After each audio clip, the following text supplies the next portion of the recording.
it's time for Toker Talk Radio, the voice of the marijuana nation. What are you people? On dope? Where you can toke. I inhale frequently. Or you can talk. I experimented with marijuana and didn't inhale. Or you can toke and talk. 10 federal criminal penalties for possession of up to 1 ounce of marijuana. While we talk about toke on Toker Talk Radio. So, by the way, when it comes to pot, you know, if you're 40 years old, you live in a log cabin in Oregon, you got 12 giant pot plants in your backyard, have a ball. Live from beautiful Portland, Oregon at Rolla J Studios. Hey, this is great. Just not cannabis.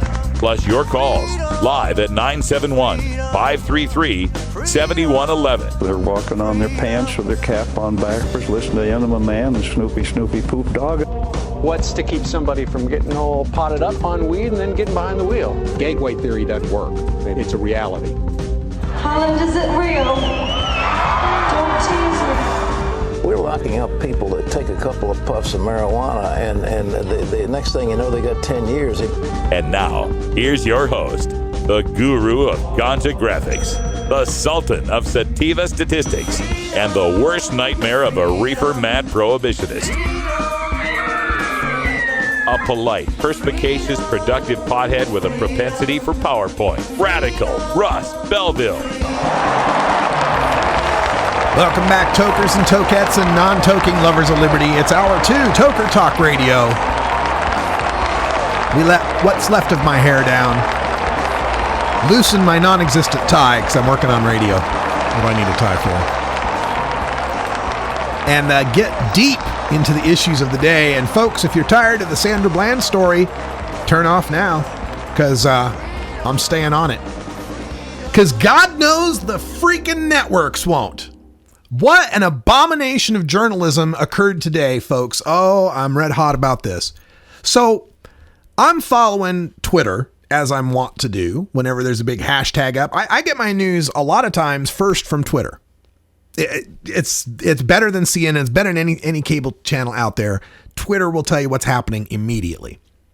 You have to separate some of the wheat from the chaff, but you can get there. So Twitter lets me know that, the assistant DA is doing a press conference on the autopsy results live at noon, my time, right? Now, curse me as a host for not recording the damn thing. I was sitting right in front of the recording computer listening to it. All I had to do was push record, for God's sake. Never did it, but listen to the whole thing, and I did a lot of live tweeting on it. So I'm watching this, and at one point, so the guy, the DA gives his initial presentation and then says, all right, now we're going to move all these mics so we can present the photos, the autopsy photos, to the press. And that's when the feed I was watching cut out. One of the Houston news stations, right? So I scrambled and Googled and found another Houston news station that was still covering it. Now, the other station that was covering it focused on the DA. It didn't show the photos. And I can understand that, right? I can understand not wanting to live broadcast graphic photos of a dead woman. I understand that. But he described what the photos were and talked about the ligature marks and no defensive wounds to the hands and not consistent with a violent struggle, right? We'll get to that in a second, BK. Yeah, so he went all through this and was watching this. And I'm live tweeting and I'm following my Twitter feed when I get a tweet from the guys at the Weed blog saying Radical Russ doing a great job live tweeting this after MSNBC, CNN, and I can't remember who else dropped the feed. I'm like, what? And so I start looking around Twitter and more people are tweeting about this, about MSNBC and CNN were live broadcasting this and they cut away for Donald Trump. They cut away for Donald Trump. For God's sake, CNN, MSNBC, whoever it is, I don't know I wasn't watching your feed, so I don't know, but for shame.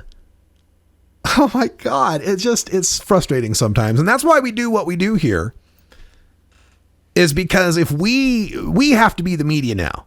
There's a big brother out there. We need to be little brother. And the technology exists and it's cost effective enough that anyone who wants to be a journalist can. And that's upsetting power structures. And that's why part of why we keep doing this. But watching this, before he made his announcement, he spoke to the media, and this is what the assistant DA told the media about Sandra Bland's toxicology report. Now, there have been reports in the media that marijuana was found in Miss Bland's system, and I can confirm that. That was a presumptive positive test for marijuana that was found in her blood at the time of her death. We need confirmatory testing to get quantitations of the amounts of active marijuana in her system, if any, and inactive marijuana metabolites in her system, if any. Once we receive those quantifications and verify them through gas chromatography and other scientific methods, then we can give a more concrete statement on approximately when that marijuana was ingested and what role, if any, it may have played in her death. I call bullshit. I call bullshit on this, man. All right, so when we come back from break, we're going to dig a little deeper into this, because I wrote up a big article for this in Marijuana Politics, because this is deeper. I mean, there's this little marijuana connection they're trying to make where Sandra Bland might have had marijuana in her system, enough to trigger the presumptive test. And these presumptive tests in most jurisdictions trigger at 1 or 2 nanograms per milliliter of active THC in blood. 1 or 2, right? I think I could trigger 1 or 2 nanograms a week after abstinence. I think that might be possible for me and some of the more chronic consumers that I know. But we're going to talk about that. We're going to talk about how the DA kept mentioning it wasn't a struggle and why I think that doesn't matter. Stick around. The beginning of the end started in 1996 when California legalized weed for so-called medical purposes. 16 years later, Washington and Colorado legalized it outright and let people sell it from storefronts. And what has been the result? The generation of millions of dollars in tax revenue for the states and creation of hundreds of new jobs in a growing multi-billion-dollar industry? No. Well, yes, but at what cost? Let's see. The cost of all that police time and money that's now spent going after real criminals and prisons with enough room to hold them all? No. Well, yes, but look at what it's done to the people. You mean that fewer of them are dying of alcohol, tobacco, and prescription-related causes since they've switched to cannabis, and many more are receiving medical benefit from a cheap, non-toxic healing herb? No. Well, yes to all of that, but I can smell pot from my backyard, and I can't tell my kids not to do it because it's illegal. 420 Radio, turning red states and blue states green. 420 Radio is brought to you by Sacred Serum, who is focused on creating elegant and sophisticated cannabis solutions through its line of dispensers and vaporizers that come preloaded with the world's finest cannabis concentrate. Sacred Serum's concentrate is made on pharmaceutical-grade supercritical CO2 extraction machines that use absolutely no butane or other toxic chemicals. The Vesica, the company's innovative new way to dab and frost, is now available in dispensaries across California. Sacred Serum, elegance and sophistication concentrated. Expand your horizons and join us every Wednesday night for Gordon Green's Music Planet. You'll hear an eclectic mix of music from all around the world. Catch the first show of the month for an intro to world music. It's Gordon Green's Music Planet, Wednesday night at 8 p.m. Pacific, with replays weekends at midnight on 420radio.org.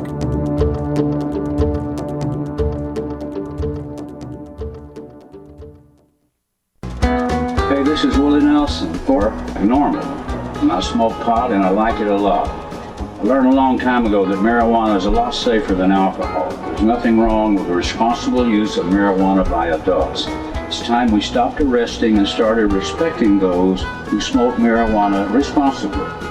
To learn what you can do to help, contact NORML at NORML.org or call toll-free 888-67-NORMAL.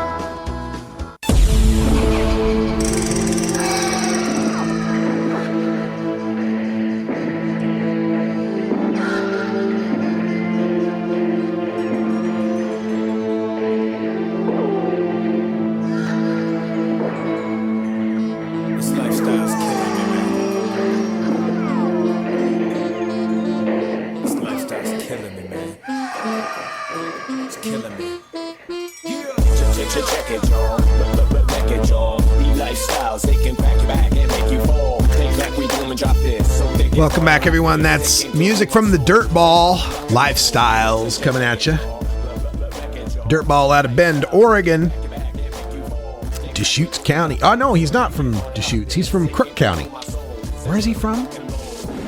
I don't remember. Anyway, Dirtball for you. One of my favorite hip-hop performers these days.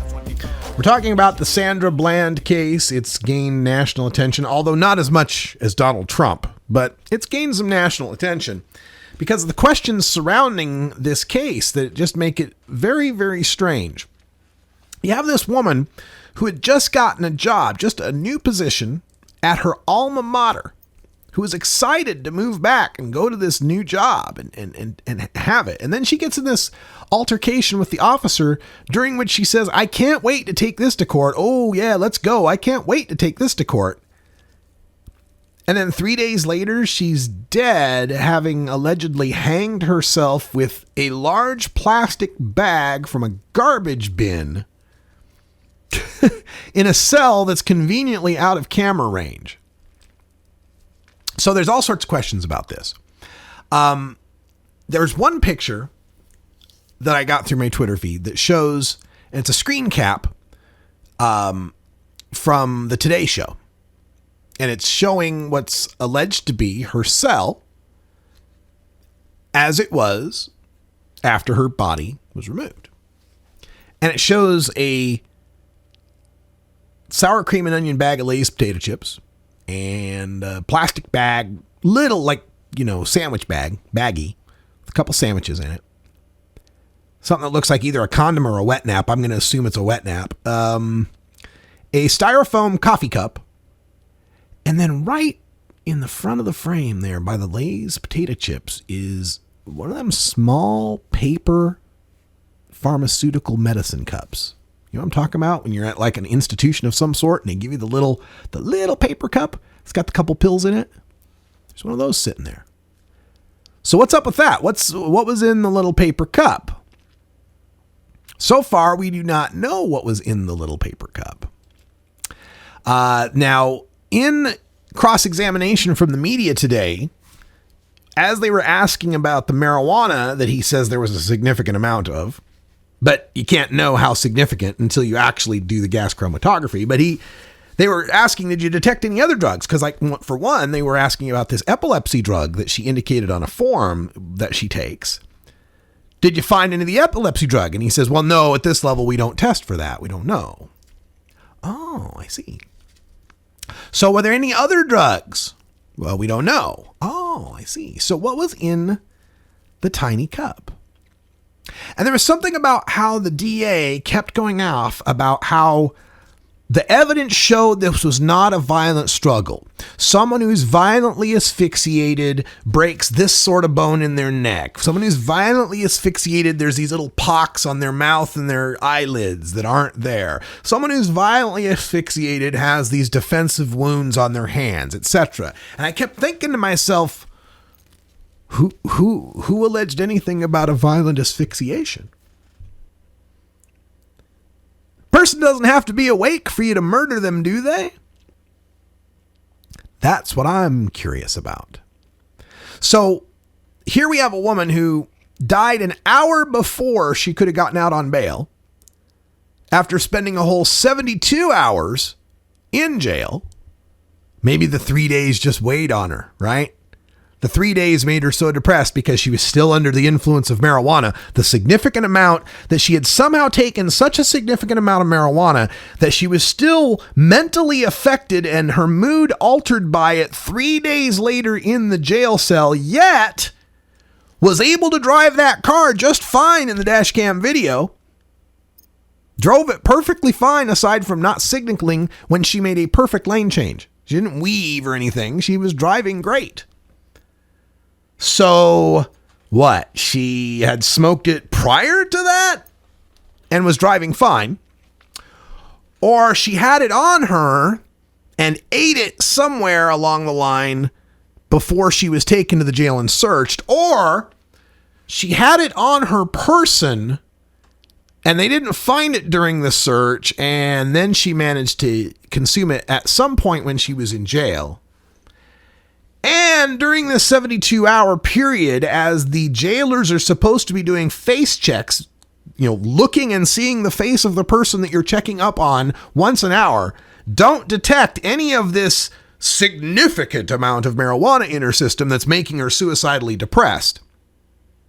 And as was mentioned in one media report, they spoke to the jailer in the video, who at 7 a.m. or 7 a.m.-ish was supposedly the last one to speak to her alive, who said he had this little conversation with her saying, yeah, you're not eating much. And she said, yeah, I'm not hungry. And he says something like, well, you better eat something. You're about as big as a minute. Little Texas saying, you're as big as a minute.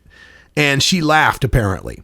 So at 7 a.m., she seems to be in a jovial mood and making a little half-assed joke with the jailer at 7 a.m. They say at about 7:55 a.m., about 8 a.m., she made a call, an intercom call, right, to the station or whatever it is they call it, to ask about how she could go about making a phone call. So apparently she wasn't super high at that time. At least she was in enough control of her faculties to push the button and talk reasonably on the intercom. But by 9 a.m., the female officer finds her slumped over, hanged by a plastic bag twisted into a ligature and suspended from a partition in the jail that's 5 foot tall, and she's 6 foot tall. Okay, sure, that's how it happened. And there's people out there who hear this or see the video, the dash cam video, and they say things like, well, if she'd have just done what the cop said. Well, if she'd have just done what the cop said, if she just put the cigarette out, she was just more polite. And yeah, you can say that, I suppose. I guess you could also say if the cute girl in the miniskirt was wearing a burqa, she wouldn't have got raped. But that's not right, is it? And it's not right to blame the victim in this case either. As many people have pointed out, the professional in that encounter was the police officer. And the police officers are supposed to protect and serve and to de-escalate situations, not escalate them. He had already had a warning written out when he was talking to her. And he had mentioned that as he had her on the ground and she was fighting. He said, this was just going to be a warning. It was going to be a warning. There's a couple times where he says that.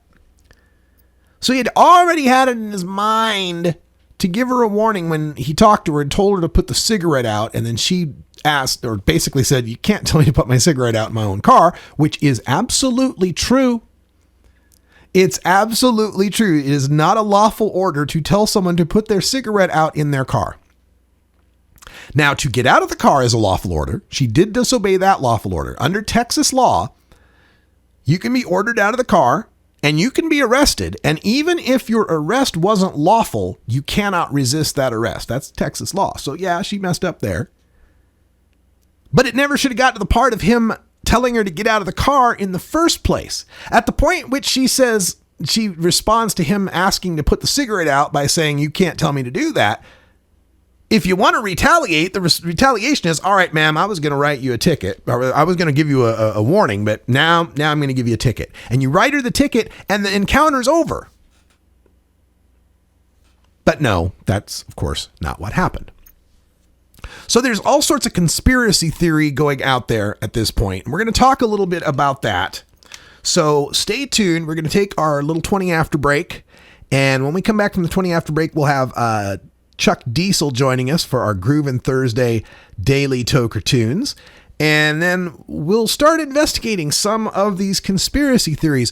Was she killed in jail, perhaps? Did she die on her way to the jail and they're trying to cover it up? Was she dosed with marijuana, perhaps, to knock her out or make her compliant enough to be strangled? These are the questions. We'll take a look at them when we come back.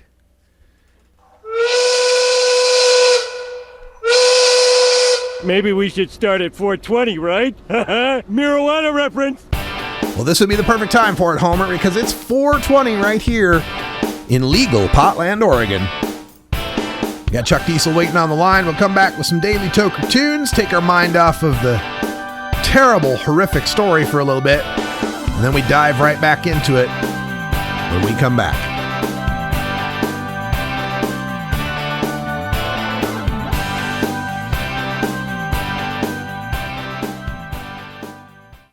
.420 Radio. Tune in, turn on, get highly educated.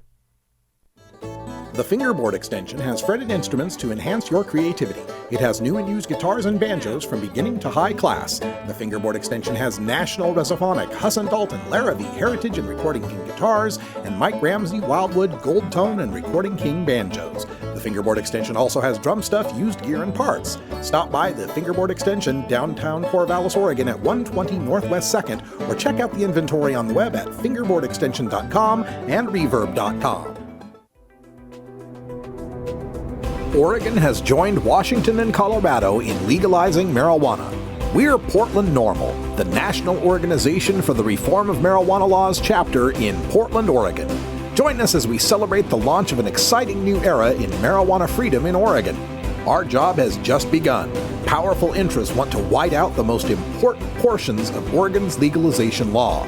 By joining Portland NORML, you add your voice to the thousands who voted for Measure 91 and want it to be implemented as written. The people have spoken. Now it is time for the legislature to obey the will of the people. Find out more about Portland NORML at portlandnormal.org. Attend our monthly membership meetings on the fourth Saturday of the month. See our website for more details. Portland NORML, ensuring responsible adult marijuana consumers are afforded the same rights, privileges, and responsibilities as beer drinkers.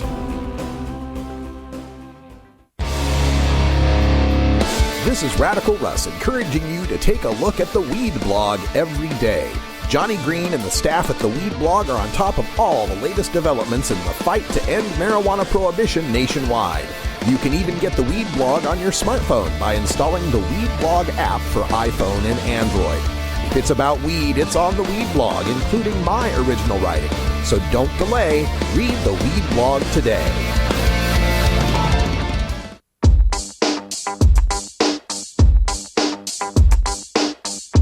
Everyone knows music and marijuana go together, so let's wind up our 20 after break with the Russ Belville Show's Daily Toker Tunes, the best in pod-safe 420 music from around the web.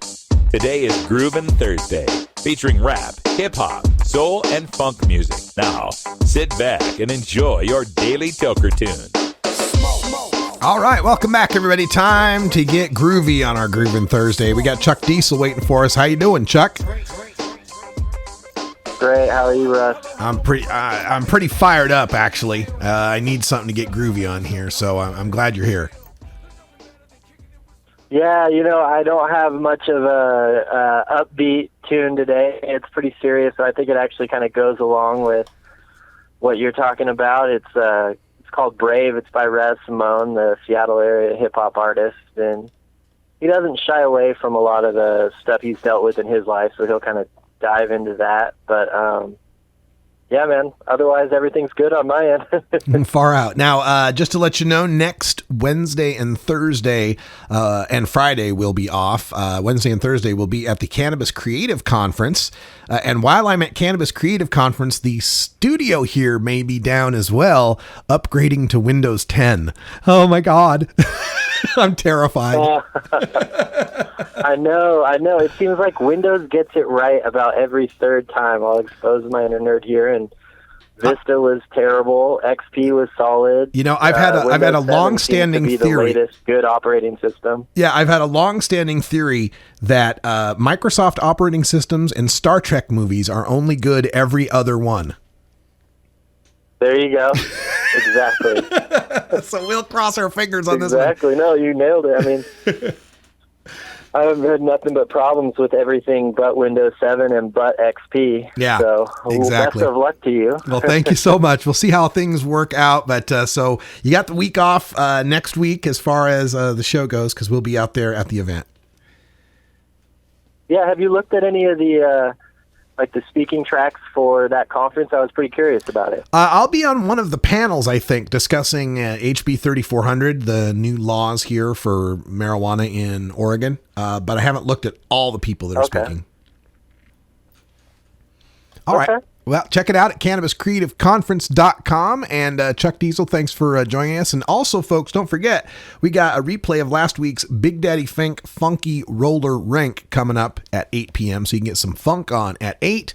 But right now, let's get some Raz Simone happening, some hip hop from the Pacific Northwest. This is Raz Simone with Brave. Watch what you say, then watch what you hear. Cause niggas will cut the earlobe off of your ear. Just because you could go talking to peers. A witness in court to add on to their years. The scariest dudes are the ones who have fear. They get nervous and scared and they never think clear. They think deep conversations are better with beer. I seldomly drink and I never did fear. Wait, run that back. Cause these criminals are still snitching and these niggas are still scared.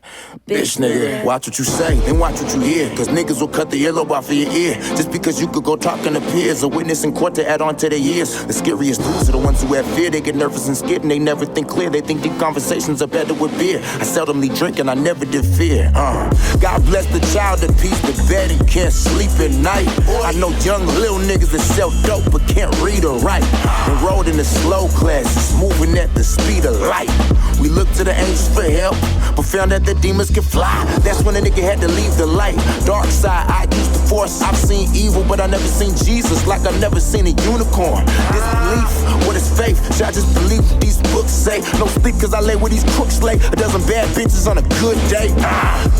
Feet stretched, they looking at us cause we next. Don't worry about your bitch, boy, she's too shallow for this deep sex. They bite but can't touch me like their hands is on T-Rex. I just got that moolah, put that yada in that P-Rex. Everybody wants to be brave, living life with no fear. We try not to be afraid, but everyone's a little scared. Everybody wants to be brave, living life with no fear. We try not to be afraid, but everyone's a little scared. Prostitutes getting raped by the cops in suits. The stories you don't hear about cause they don't make their way onto the news. 6 years ago, 6 officers pulled her over and raped her. Now she's calling me up crying cause another officer finger banged her. I heard Square say it's not rape if you fuck a prostitute and don't pay her. God please grant me the serenity to not kill all of my enemies. Headshots, no injuries cause they can come back and remember me. I live life like I'm in a dream. Like I can't die and I was given wings. I fly up high to the mountaintop just so I could duke it out with God. Left, right, jab, duck, hook followed by a cold uppercut. Lightning thighs and the thunder butt is the kryptonite to the God in us. Got the elephant in the room by the tusk. My life's such mighty touch. Turn everything to gold like it's rust. Make them feel that kick like I mic the drums. Spike the punch, Sprite and rum. I'm the politest one. I hide the guns, so you never know when your time will come. Just don't cross that line but once. You'd rather be the silent one in the bunch than the one that dies speaking his mind too much. We ride on we prepared. Living life with no fear. We try not to be afraid, but everyone's a little scared. Everybody wants to be brave, living life with no fear. We try not to be afraid, but everyone's a little scared.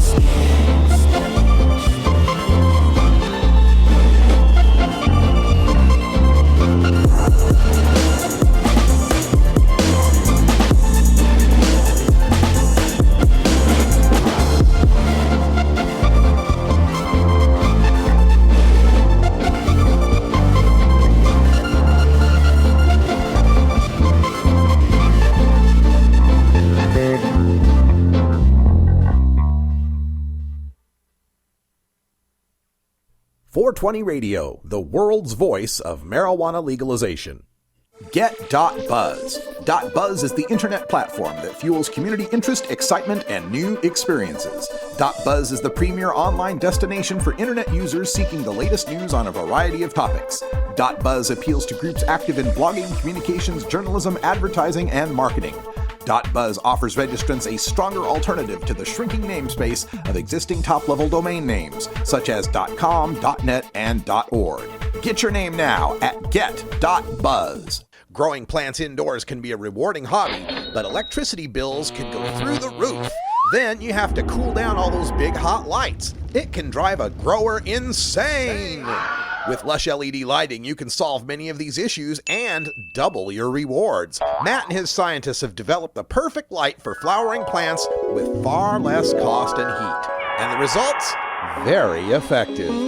Check out lushledlighting.com right now and tell them Radical Russ sent you. You're listening to 420 Radio. Listen Mondays at 1 p.m. Pacific for The Human Solution, podcasting at thsintl.org. The purpose of The Human Solution is to support each other through the trials we face as cannabis consumers and spread educational information about cannabis. Check our online listings for The Human Solution with Joe Grumbine from thsintl.org. Hey everybody, it's Radical Russ here from 420 Radio, inviting you to be like me and get your ink done at Lucky Horseshoe Tattoo, Fort Worth's most female-friendly, clean, sterile, awesome tattoo shop. Thomas and his crew are true artists who can design you a custom piece or use a design you bring in. Lucky Horseshoe Tattoo also offers all styles of tattooing as well as piercings and all-around fun. In the DFW area, stop by Lucky Horseshoe Tattoo and tell them Radical Russ sent you. Trust me, it'll feel awesome.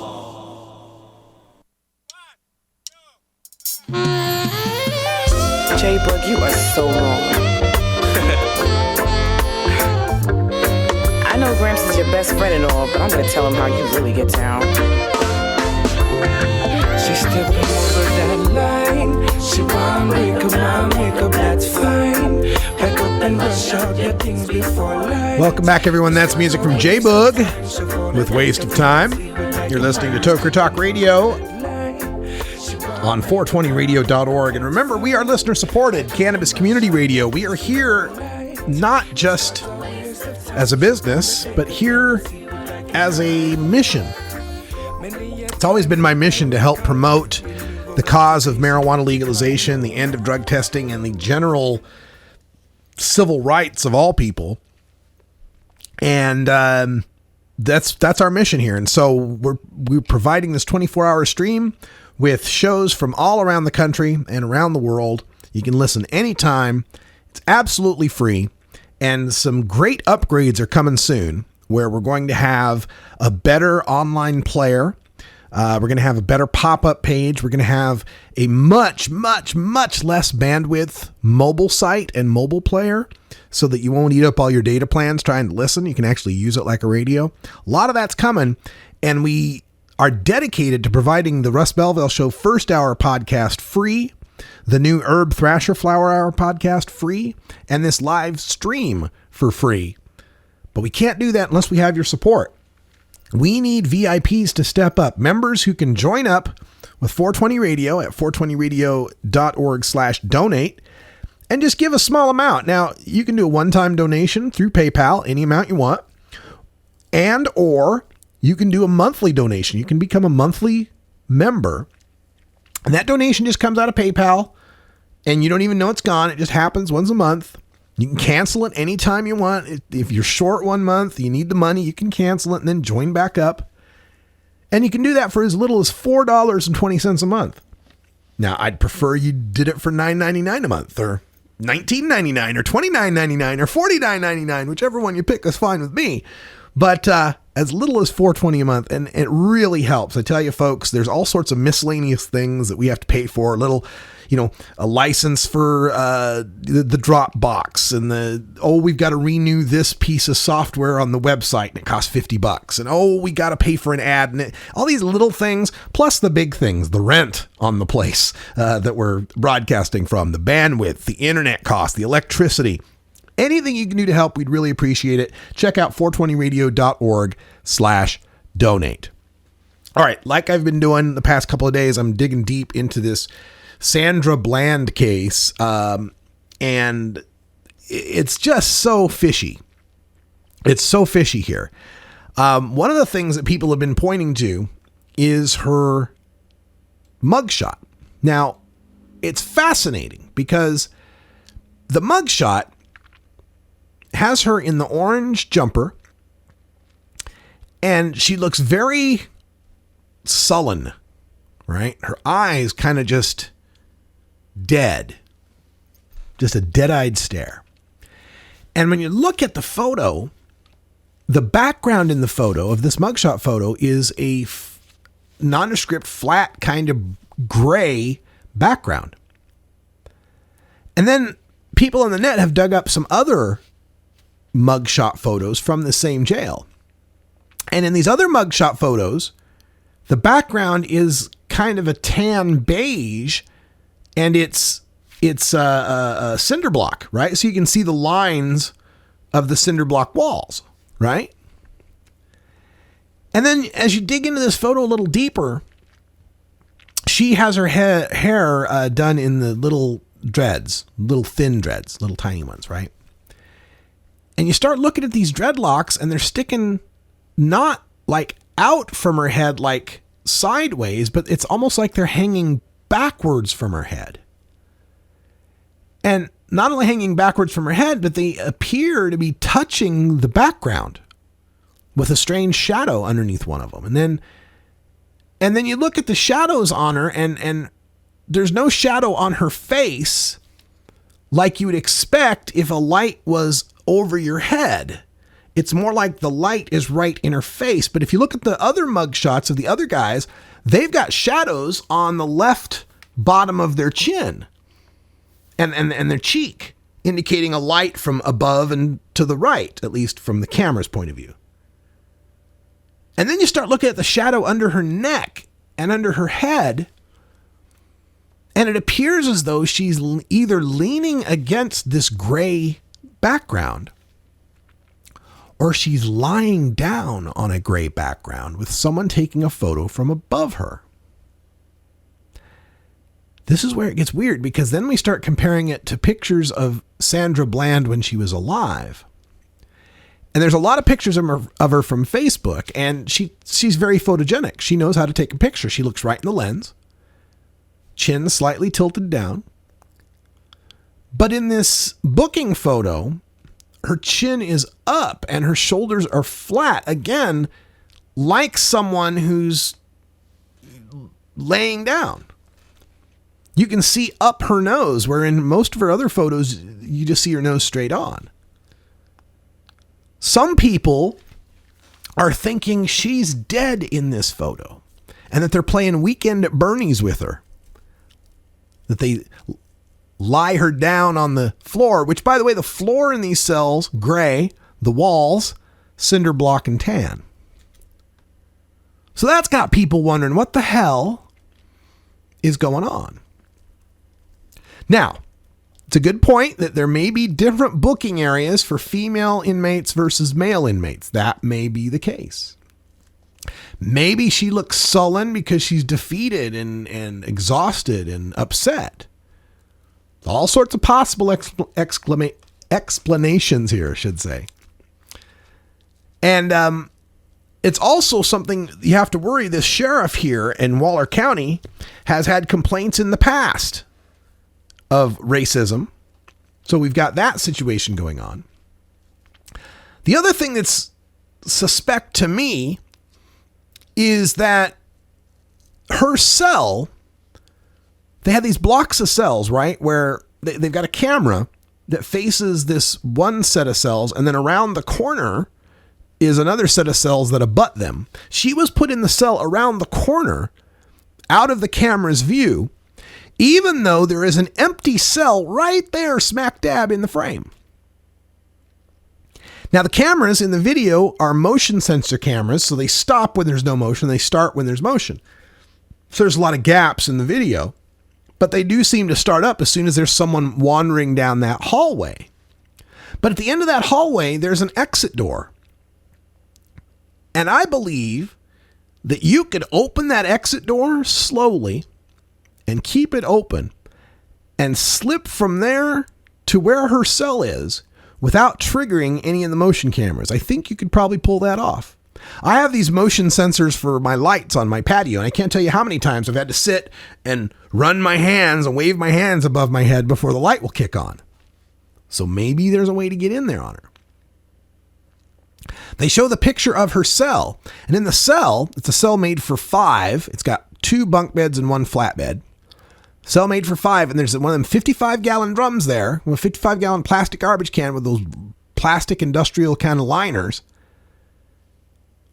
Why is there a 55-gallon trash can in the jail cell where there's one woman being kept?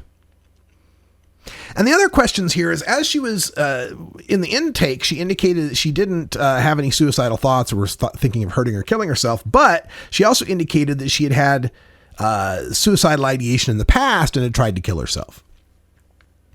So the best possible, like most charitable reading I can give of this, if everything the cops say is true and everything the autopsy says is true, is that this is a jail that this is a system that for no reason arrested a woman, for no good reason arrested her, took her in, put her in a cell, knowing she was suicidal in the past, put her in a cell where she couldn't be seen by the camera. Now, the jail has also been cited for not doing all their appropriate face checks. Face checks are when the cop, the guard has to look at the face of the prisoner, right? So they'd been cited for not doing enough face checks, not properly doing their face checks. But if they had suspected that she had mental health problems, the first step they're supposed to do is contact for a mental health evaluation. That never happened. So the best possible reading of this is that these jailers allowed someone who was already mentally unstable or already prone to suicide, put her in a cell where she couldn't be seen by cameras, allowed her access to something that she could commit suicide with, and somehow she was high as hell when she did it. That's their best defense. This reminds me of the Kobe Bryant case. I'm not a rapist, I'm a cheater. That's your defense? Your defense is that you let this woman kill herself in the jail cell because she was really depressed. And somehow, if you believe their timeline, they checked on her at 7 a.m. on Monday, and she's alive and jovial. She makes the intercom call at 8 in the morning, or close to it, and they find her dead at 9. So she manages to commit suicide in the little 1 hour, 8 to 9 a.m. Monday window after having been in jail since Friday evening, like 5 p.m.-ish. So all Friday night, all through Saturday and Saturday night, all through Sunday and Sunday night, wakes up the next morning on Monday. Now, why is she in jail for 3 days? She had left a message to one of her friends on Saturday talking about how the bond for her to get out of jail was $5,000. The woman didn't signal when making a lane change, and she was making the lane change because the cop was coming screaming up behind her after it had made a U-turn when it saw her. Why did it originally make the U-turn? She had pulled up to a stop sign and did one of those little slight rolling stops. No, she had stopped for the most part, but didn't completely stop and then continued on. So he makes the U-turn. He follows her, blazes a trail up behind her, and then this is before he turns on any sirens or anything, just blazes up behind her. Seeing him come up quick, she pulls over to the side. That's when she didn't signal. That's when he pulls her over. So she's in jail for not signaling when she changes lanes when a cop then pulls her over. And then when she refuses to put her cigarette out, he then orders her out of the car for the crime of contempt of cop by black woman. And then we take her to jail, and she's got a $5,000 bail for that? This is the underside that of the criminal justice system more people need to know about. John Oliver did a great piece on bail, where it basically it makes it so poor people don't get the same criminal justice treatment as rich people. Rich person gets that in that same situation. They call someone, they got $500, they pay it to the bail bondsman, they're out. And I've actually read tweets and comments from people saying, well, why didn't she just bail out? Why didn't her family just put the $500 together and get her out? You know how hard $500 is for some people to put together? So she can't bail out. And then in a lot of places, you can't bail out on the weekend. If they bust you on a Friday, you're stuck. And that seems to be what's happened here with Sandra. Is she was busted on a Friday. She's stuck Friday night, all day Saturday, all day Sunday. So Monday comes around. That would be the next day that you could call your family, that they may have had the whole weekend to gather up $500. This is now the Monday morning. It's your chance to start getting the bail thing taken care of and get out of jail. And that's when she decides to kill herself? Yeah, right. None of this passes the smell test.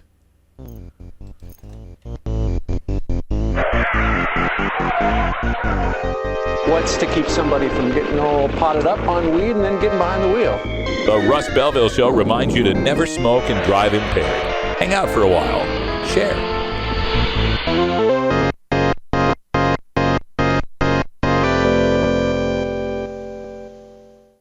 It's always 420 on your 24-hour cannabis community radio, 420radio.org. Adam Hand of Handmade Apparel produces quality custom designs for t-shirts, hats, and other apparel. Handmade Apparel is the official design shop for 420 Radio among many clients who rely on Adam Hand for everything from short-run custom projects to full-run clothing lines. Visit handmadeapparel.biz to browse the selection of handmade gear or to get a personal quote for your own designs. Handmade Apparel, a proud supporter of 420radio.org. NORMAL stands for Responsible Adult Cannabis Use. If cannabis use is causing problems in your life, consider taking a break or seeking medical assistance. Consider ceasing cannabis use if you have a family history of mental illness. Don't drive or operate heavy machinery while impaired by cannabis use. Cannabis use is not without risks, even though the risks are far less than those posed by legal drugs. At Herbie's Cannabis Seeds, we pride ourselves on bringing you the best quality seeds from the world's most respected cannabis seed producers, all at the lowest online prices. You can find Herbie's Seeds at herbiesheadshop.com. All cannabis seeds are sold as souvenirs and as a means of preserving cannabis genetics. Herbie's Seeds in no way intends to condone, promote, or incite the use of illegal or controlled substances. We strongly urge all prospective customers to check their national laws prior to placing an order. Herbie's Seeds at herbiesheadshop.com. Proud sponsors of the Russ Belville Show and 420 Radio. Señoras y señores, directamente de Chicago, Illinois, los marihuanos. ¡Aplauso, aplauso! I guess it's time to get high. It's time to get high. It's time to get high. I said it's time to get high. I said it's time to get high. I said it's time to get high. It's time to get high. Yeah, it's time to get high. Roll up the spliff, I shoot the gift. All right, that's Pony Boy and Los Marihuanos with Time to Get High. I love those guys. I'll probably see them at Seattle Hemp Fest. That's coming up August, 15th, 16th, 17th? Yeah, 14th, 15th, 16th coming up. We'll be up there at Seattle Hemp Fest as well. Me and Herb Thrasher have all sorts of recorded stuff to bring to you the following week. I'll be speaking on numerous stages. I usually speak on all of them. Not at once, but... which is fun because there's a long distance between them. The Seattle Hemp Fest is like a 1.6 mile park filled shoulder to shoulder with 160,000 pot smokers. It's something to be beheld. You got to try it once in your life. Seattle Hemp Fest happening next 3-4 weeks from now, August 14, 15, 16. All right, so returning to the Sandra Bland story. The Dallas for Change people tweeted out that they tested a Waller County trash bag. They got one of those white trash bags that you saw in the picture and tied it to a fence and tested it, and it ripped when they tried to hang a heavy weight from it. Now, I've also heard some report that the trash bag that was found was a black trash bag, one of those thicker plastic trash bags, not one of the white ones that they put in the garbage can, which begs the question, why did they put a new liner in the garbage can after she had used the one in it to kill herself? But that's a whole nother bag of worms. But so many questions in this story. And we'll be following the latest Twitter feeds and everything on this, but I just wanted to point out that there's this disturbing sort of pattern going on here. I think we've all addressed it. I think we understand that there's racism afoot in our system here. Because if you believe the police, the agility and creativity of black people when it comes to killing themselves in police custody is remarkable. Just last year, I reported on Victor White's death in Louisiana. He was handcuffed behind his back in the back of a cop's car when he somehow pulled a handgun that police never found when patting him down for the arrest, and then shot himself in the chest from the front right when he was left-handed. And the year before, it was Jesus Huerta in North Carolina, killing himself in much the same way, handcuffed behind the back, shot himself in the front. And the year before that, it was Chavis Carter in Arkansas, shooting himself in the head with an undiscovered gun while handcuffed. And 6 years before that, it was Oliver Neal III in Philadelphia. And I guess, this fear is so palpable for black people that they've got to fight the cops for their guns. That's the other story you get. That's what the cops said Michael Brown did. That's what they said Walter Scott did. If you don't remember, Michael Brown, Ferguson, gunned down in the street when some witnesses said he had his hands up and was surrendering. Walter Scott, the man who the Charleston video shows unequivocally was running away from the police and was gunned down, shot in the back. Cops apparently are so afraid of losing their weapons to black people that they resort to choking them until they suffocate, like Eric Garner, or slam them around in the police van until their spine breaks, like Freddie Gray. The other pattern I've noticed is that when black people die in police custody, marijuana always seems to be involved. Oliver Neal was arrested when cops found drugs in his pocket, but somehow they missed the gun he was carrying. Chavis Carter's urine test found a positive result for marijuana. Jesus Huerta had a juvenile record for misdemeanor possession of cannabis. Victor White had marijuana in his pocket, but again, cops never found the gun that he supposedly had on him. Michael Brown was allegedly so high on pot he was a demon. Eric Garner was out on bail for marijuana possession. Freddie Gray was a seller of marijuana. And apparently, the police were unable to find any connection between Walter Scott and marijuana. Apparently, maybe because he was just gunned down, clearly running away from the cops. And there was no question about it. But bringing up the deceased person's positive toxicology test for marijuana or their previous conviction for marijuana is just a classic media move by the police to discredit the victims of their abuse, and now it's happening with Sandra Bland. And again, let's see if we can go to the clip here from that DA today. So if I can get this to play. Here we go. Now, there have been reports in the media that marijuana was found in Miss Bland's system. And I can confirm that. That was a presumptive positive test for marijuana that was found in her blood at the time of her death. We need confirmatory testing to get quantitations of the amounts of active marijuana in her system, if any, and inactive marijuana metabolites in her system, if any.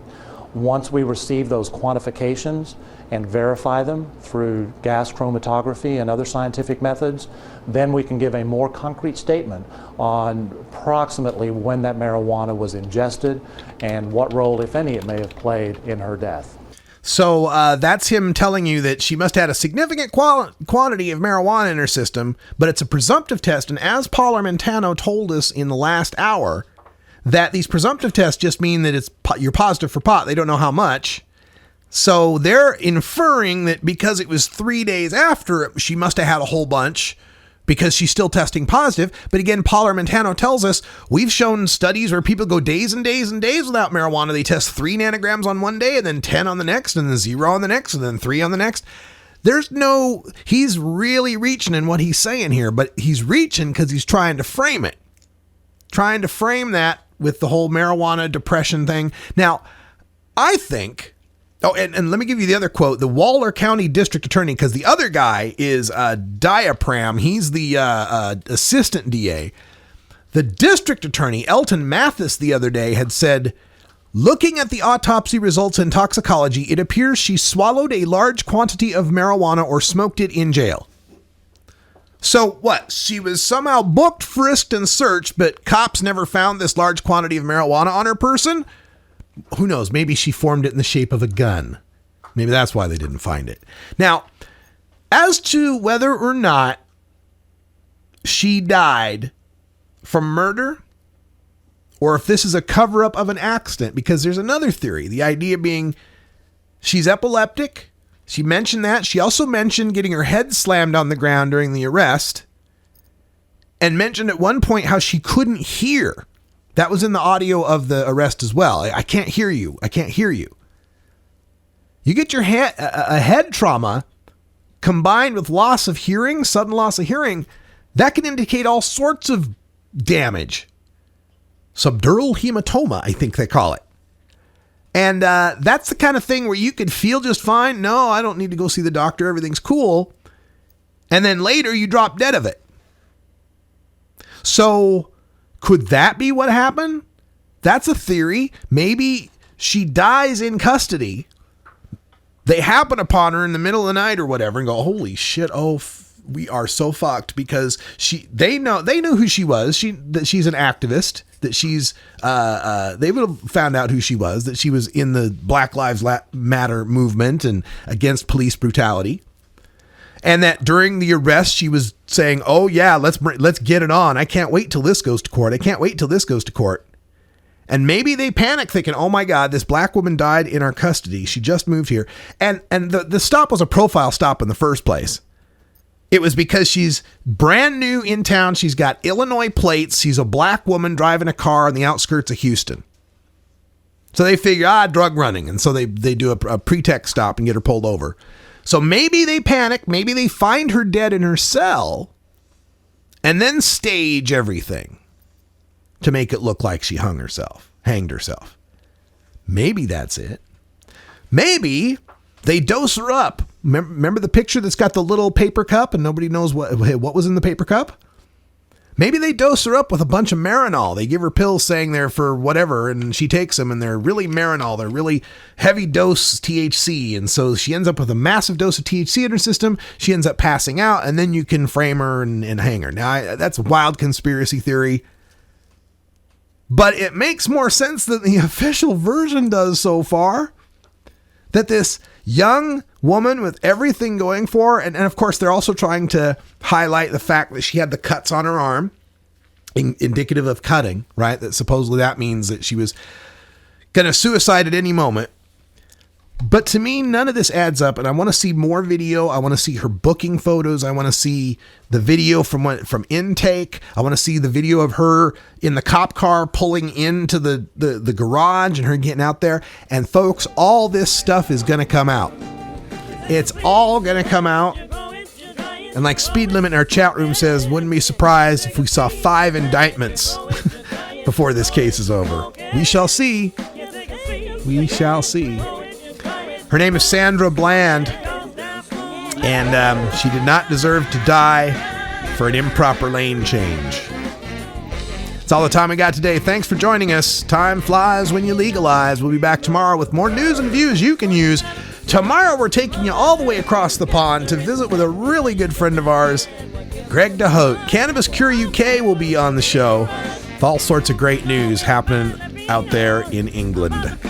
For everyone here at Rolla J Studios in beautiful Potland, Oregon, where it's legal, I'm Radical Russ. Until next time, take care of each other, tokers.